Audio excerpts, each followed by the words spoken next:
So I'm Susan Kane, Assistant HR Director at the University of York, responsible for leadership and learning and development. So in essence, what that means is all of the learning and development and leadership activities that take place at York come through my team. So winning the Princess Royal Award in the HE sector is really quite important to us. Like many sectors, there's a lot of uncertainty and volatility in the market at the moment.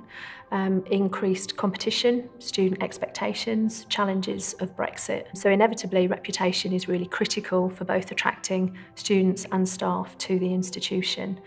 We've achieved internal recognition within the HE sector previously for our leadership programmes, but we're always really keen to benchmark what we're doing externally.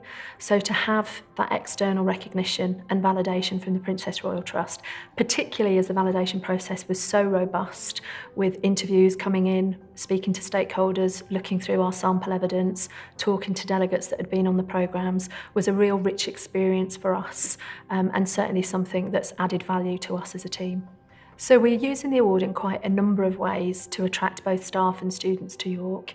Part of the university's strategy is to invest in staff and to be an employer of choice. And recently we've been in a very privileged position for the learning and development team to grow quite substantially. So we did a big recruitment campaign for 5 new posts, and we're delighted that we could put the hallmark on all of our recruitment. And interestingly, a number of high calibre candidates actually said one of the main reasons they were attracted to the role was the awards, because the actually showed that we were excellent in what we were delivered, and we looked externally to HE to benchmark our activities. So that was a real humbling experience to hear that from people that were coming for interviews. I guess the other area for us is it's given us a platform to diversify our activities. So traditionally our core activities were delivering leadership development for staff, but because we are wanting to attract the best students to the institution and we're always looking at ways to enhance their employability, we're now working with careers collaboratively and have developed a student leadership framework based on our experience and our reputation, both of the Times Higher Awards and the Princess Royal Training Awards. I think the achievement of the award to the university is something that makes us very proud.